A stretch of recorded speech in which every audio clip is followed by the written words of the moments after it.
दो private job वाले। दोस्तों आज का हमारा टॉपिक है ऐसे लोगों का जो प्राइवेट जॉब करते हैं। दोस्तों आज मैं आपको बताने वाला हूं कि प्राइवेट जॉब करने वाला व्यक्ति क्या सोचता है, क्या करता है, क्या उसे करना चाहिए और क्या उसे नहीं करना चाहिए। तो ये दोस्तों वीडियो जो है ना उन प्राइवेट जॉब वालों के लिए है जो किसी भी प्राइवेट संस्था में काम कर रहे हो। ये जो प्राइवेट संस्था है ये कोई एजुकेशनल इंस्टीट्यूट हो सकता है जिसमें वो टीचर हो या एम्प्लॉय हो, या फिर कोई प्राइवेट बैंक हो सकती है जिसमें वो काम करते हो, या फिर कोई ऐसी इंडस्ट्री हो सकती है, या कोई फैक्ट्री हो सकती है, या कोई शोरूम हो सकता है, कोई दुकान हो सकती है।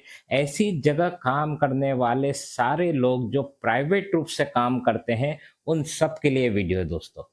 और प्राइवेट में ये जो मैंने टॉपिक दिया है दो प्राइवेट जॉब वाले, यहाँ इसका तात्पर्य सिर्फ दो लोगों से नहीं है बल्कि उन सारे लोगों से है जो प्राइवेट जॉब कर रहे हैं दोस्तों। तो आज का ये वीडियो दोस्तों अगर आपको पसंद आए तो उन सब प्राइवेट जॉब वालों को भेजिएगा, उनके साथ शेयर कीजिएगा, क्योंकि इस वीडियो को देखने से हो सकता है कि उनकी ज़िंदगी बदल जाए, उनकी ज़िंदगी में भी कोई अच्छा एक पॉजिटिव परिवर्तन आ जाए दोस्तों। तो और अभी तक आपने यदि हमारे इस चैनल को सब्सक्राइब नहीं किया है तो इस चैनल को अवश्य सब्सक्राइब कर लीजिएगा, क्योंकि आने वाले जो बहुत सारे वीडियो ऐसे हैं जो आपके लिए ज्ञान का भंडार खोल देंगे और आपको अपनी लाइफ में सक्सेसफुल होने में बहुत मदद करेंगे दोस्तों।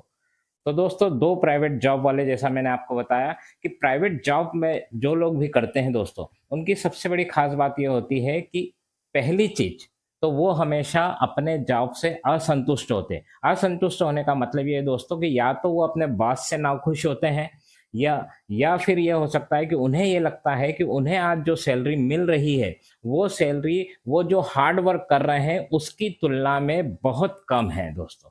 और सोचना उनका सही भी है, क्योंकि अक्सर ऐसा होता है कि जो लोग प्राइवेट जॉब करते हैं उनके जो मालिक होते हैं, उनके जो बॉस होते हैं, वो जिस जगह काम कर रहे हैं उसके जो ऑनर होते हैं, वो उनको उस गन्ने की तरह चूस लेते हैं कि उसका एक एक रस उनका निकाल लेते हैं, मतलब जितनी सैलरी देते हैं उसके बदले में दोस्तों।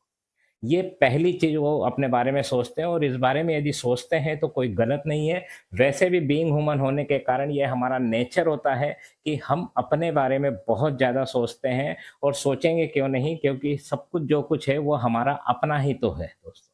दूसरी सबसे महत्वपूर्ण बात यह है दोस्तों कि ये जो दो प्राइवेट जॉब वाले व्यक्ति हैं ये जब भी हार्ड वर्क करके अपने घर लौटते हैं, तो जब भी वो अपने किसी साथी के साथ घर लौटते हैं तो उनके बीच जो विचार विमर्श होता है वो ये होता है कि वो कोई ना कोई नया काम करने की सोचते हैं दोस्तों। और वो ये सोचते हैं कि जैसे ही हम ये नया काम करेंगे और ये सेट हो जाएगा तो हम अपने जॉब को जो है छोड़ देंगे दोस्तों। और बिल्कुल उन्हें ऐसा सोचना भी चाहिए, क्योंकि वो जिस प्रकार से जॉब कर रहे हैं वहाँ उनकी जो सैलरी है अगर उन्हें लगता है कि वो कम है तो उन्हें कुछ न कुछ नया करने के बारे में सोचना अवश्य चाहिए। लेकिन सबसे महत्वपूर्ण बात बताऊं दोस्तों कि यहाँ पर ये जो दो लोग जो हैं, जो प्राइवेट जॉब वाले हैं, ये जो सपने देखते हैं नया काम करने का जो सोचते हैं, तो इनके बारे में मैं आपको बता दूं कि ये लोग सिर्फ सोचते हैं दोस्तों, करते कुछ नहीं है। सपने तो बहुत सारे देखते हैं लेकिन उनके लिए जो काम करना होता है, उसको जो इम्प्लीमेंट करना होता है वो इसको नहीं करते हैं, और वहीं के वहीं रहते हैं दोस्तों, और ज़िंदगी भर उसी प्राइवेट जॉब में घिसाते रहते हैं दोस्तों। मैं ये नहीं कह रहा कि वो जो हैं वो आलसी किस्म के होते हैं या कुछ करना नहीं चाहते, मेरा मतलब ऐसा बिल्कुल भी नहीं है। लेकिन मैंने अक्सर देखा है कि प्लानिंगें तो बहुत सारी होती है, बहुत सारे सपने भी देखे जाते हैं, लेकिन जब करने की बारी आती है तो वो कुछ भी नहीं करते दोस्तों। और ऐसा क्यों होता है एक छोटी सी स्टोरी से आपको समझ में आ जाएगा दोस्तों। एक बार क्या हुआ कि मैं अपने एक पड़ोसी के यहाँ पर गया और मैंने देखा कि पड़ोसी के सोफे पर एक कुत्ता बैठा हुआ है, और कुत्ता जो बैठा हुआ था वो थोड़ी-थोड़ी देर में क्या करता था, कूँ कूँ की आवाज़ आती थी उसके पास से। तो मैंने अपने पड़ोसी से पूछा कि यार ये कुत्ता तुम्हारा सोफे के ऊपर बैठा हुआ है और ये बार-बार थोड़ी-थोड़ी देर में कू कू की आवाज़ करता है, तो ये क्यों कर रहा है? आखिर इसको क्या तकलीफ़ है? तो उस पड़ोसी ने जवाब दिया कि ये सोफे पर तो बैठा हुआ है, लेकिन सोफे पे जिस जगह ये बैठा हुआ है वहाँ पर एक छोटी-सी कील निकली हुई है, और वो कील इसको थोड़ी-थोड़ी देर में चुभती रहती है, और वो चुप जब जब वो उसको कील उसको चुभती है तो वो कू कू की आवाज़ निकालता है। तो मैंने अपने पड़ोसी से कहा कि जब इसको ये कील चुभ रही है, इसको जो दर्द हो रहा है, तो ये फिर वहाँ से उठ क्यों नहीं जाता? तो पड़ोसी ने जवाब दिया कि ये यहाँ से इसलिए नहीं उठ रहा क्योंकि उसे इतना ज़्यादा भी दर्द नहीं हो रहा या इतनी ज़्यादा भी तकलीफ नहीं हो रही दोस्तों। यही प्राइवेट जॉब वाले के साथ होता है दोस्तों। प्राइवेट जॉब वाले को भी कील चुभती रहती है, थोड़ी-थोड़ी देर में उसको दर्द होता रहता है, लेकिन फिर भी वो वहाँ से नहीं उठता क्योंकि वो इतना ज़्यादा भी नहीं होता दोस्तों। और सबसे बड़ी बात दोस्तों ये है कि आखिर वो उस जॉब को छोड़ने की सोचे क्यों? क्योंकि अगर वो जॉब को छोड़ने की सोचेगा तो उसकी दाल-रोटी उससे लगी हुई है, उसके बच्चों की स्कूल की फीस उसे भरना है, बिजली का बिल भरना है, किराना सामान भरना है, तो स्वाभाविक है कि उसके लिए छोड़ना आसान भी नहीं होता दोस्तों। आपने देखा है कभी कि किसी बंदर का जो शिकार किया जाता है, वो कैसे किया जाता है? बंदर को जो पकड़ा जाता है ना, वो कभी भी पिंजरे के अंदर नहीं पकड़ा जाता, वो हमेशा बंदर को है ना पिंजरे के बाहर पकड़ा जाता है। कैसे पकड़ते हैं उसको? क्या करते हैं कि एक पिंजरा रख दिया जाता है और उस पिंजरे के अंदर मूँगफलियाँ रख दी जाती हैं। और पिंजरा इस प्रकार से बना होता है कि उस मूँगफली को उठाने के लिए पिंजरे के अंदर उसको बंदर को क्या करना पड़ता है, अपना हाथ डालना पड़ेगा और उसको वहाँ से मूँगफली उठाना पड़ती। जब बंदर ये देखता है कि पिंजरे के अंदर मूँगफली पड़ी है, तो वो क्या करता है कि अपना हाथ उसके अंदर डालता है। लेकिन पिंजरा इस प्रकार से बना होता है कि हाथ इस प्रकार से तो जा सकता है, लेकिन जब वो मूँगफली को उठाएगा और ऐसी मुट्ठी बाँधेगा और उसको बाहर निकालेगा, तो फिर वो मुट्ठी उसकी बाहर नहीं निकल पाएगी।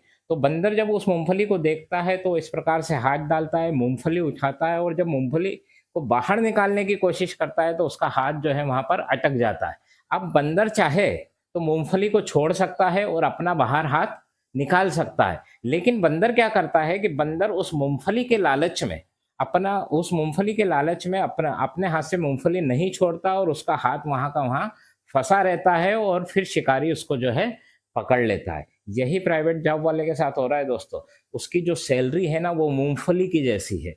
वो सैलरी को पकड़ के रखता है और पकड़ के रखने के कारण वो ना तो उसको छोड़ पा रहा है, अगर वो छोड़ दे तो वो अपने आप वहाँ से आज़ाद हो सकता है, लेकिन वो उसको छोड़ना नहीं चाहता और छोड़ना नहीं चाहता इसलिए वो उस प्राइवेट जॉब के जाल में हमेशा के लिए फँसा रहता है, पूरी ज़िंदगी उसकी इसी प्रकार से निकलती है दोस्तों। लेकिन सवाल मेरा यह है कि क्या प्राइवेट जॉब वाले को अपना जीवन आज़ादी से जीने का कोई अधिकार नहीं है?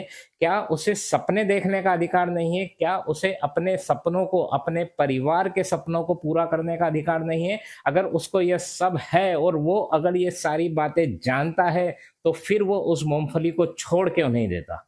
छोड़ने में फिर वही परेशानी है कि उसको बिजली का बिल भरना है, दाल-रोटी चलाना है, बच्चों की फीस भरना है, ये सारे कारण उसको उस मूँगफली को यानी कि उस सैलरी को छोड़ने के लिए छोड़ नहीं देने देते हैं दोस्तों। लेकिन अब इसका उपाय क्या है? इसका उपाय मैं आपको बताता हूँ दोस्तों। आपने सुना होगा या मैंने कहीं पढ़ा है कि अगर आप किसी और के सपने को पूरा करने के लिए 8 से 10 घंटे हार्ड वर्क करते हैं और जब घर आते हैं उसके बाद यदि आप अपने लक्ष्यों को, अपने सपनों को पूरा करने के लिए काम नहीं कर रहे हैं, तो फिर आप थके हुए नहीं हैं बल्कि आप अनइंस्पायर्ड हैं। मतलब जब आप थक हार कर घर आते हैं, दूसरे के सपनों को पूरा करने के लिए इतना हार्ड वर्क करते हैं, तो घर आकर आपको अपने लिए, अपने सपनों को पूरा करने के लिए, अपने परिवार के सपनों को पूरा करने के लिए कम से कम 1 से 2 घंटे काम अवश्य करना चाहिए दोस्तों।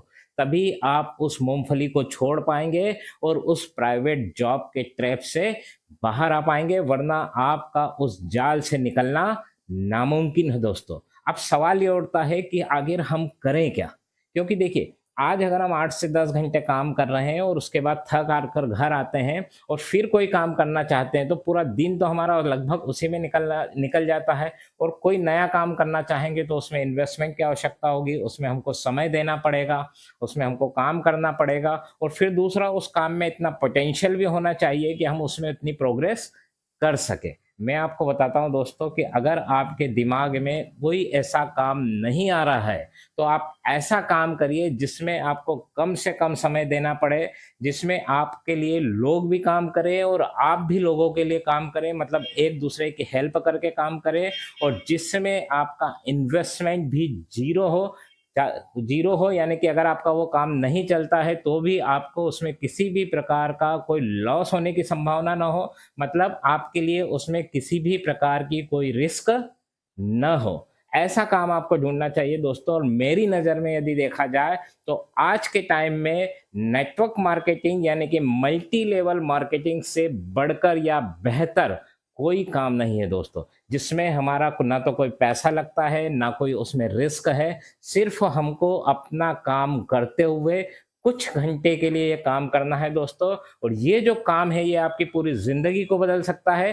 पूरी ज़िंदगी को इसलिए बदल सकता है दोस्तों कि ये एक ऐसा काम है जिसमें आप 10,000 रुपए महीना भी कमा सकते हैं। इस काम में आप 1 लाख रुपए महीना भी कमा सकते हैं। इस काम में आप 10 लाख रुपए भी महीना भी कमा सकते हैं दोस्तों। और मैं ऐसे लोगों को भी जानता हूँ जो इस काम को करते हुए 1 करोड़ रुपए महीने का भी कमा रहे हैं दोस्तों। लेकिन हो सकता है कि शुरू में आपको ये काम ऐसा लगे कि ये काम तो यार बहुत गरज का है, लोगों से मिलना पड़ता है, लोगों को समझाना पड़ता है। बहुत से लोग इसमें सफल हुए हैं, लेकिन बहुत सारे लोग जो है असफल भी हुए हैं दोस्तों। लेकिन दोस्तों ये सफलता और असफलता का पैमाना हर बिज़नेस में है। आप अपने आस-पास यदि देखेंगे तो कोई सा भी एक बिज़नेस बता दो मुझे दोस्तों कि जिसको कोई व्यक्ति उस बिज़नेस को करे और उसमें हर व्यक्ति सफल हो जाए। ऐसा कभी नहीं होता, क्योंकि सफलता व्यक्ति की सोच पर निर्भर करती है, उसके काम पर निर्भर करती है। अगर आप एक छोटी-सी दुकान भी अगर मार्केट में देखेंगे कि 10 रेडीमेड की दुकान खुली है या 10 मेडिकल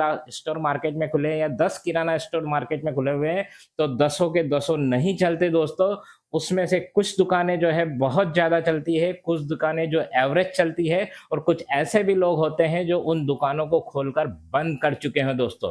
तो यही नेटवर्क मार्केटिंग में भी होता है। नेटवर्क मार्केटिंग में भी जो लोग आते हैं या मल्टी लेवल मार्केटिंग में जो लोग आते हैं वो काम करते हैं। जो लोग बेहतर काम करते हैं वो बेहतर इनकम प्राप्त करते हैं। जो लोग एवरेज काम करते हैं वो एवरेज इनकम प्राप्त करते हैं। और जो लोग बिल्कुल भी काम नहीं करते वो इस काम को छोड़ चुके होते हैं, और फिर वही लोग इस इंडस्ट्री को बदनाम करते हैं। तो दोस्तों अगर मेरा इतना कहना है कि अगर आप ईमानदारी से अपने हार्ड जॉब को करने के बाद अगर आप 1 घंटा भी दिन का 1 से डेढ़ घंटा भी दिन का डेली देते हैं, तो आप उस प्राइवेट जॉब के ट्रैप से हमेशा के लिए आज़ाद हो सकते हैं, अपने सारे सपनों को पूरा कर सकते हैं दोस्तों। और दोस्तों अगर आपको लगता है कि मैंने जो कहा है वो सच कहा है, तो इस वीडियो को शेयर कीजिएगा उन सभी लोगों के साथ जो इस वक्त प्राइवेट जॉब कर रहे हैं और उसके ट्रैप से मुक्त होना चाहते हैं।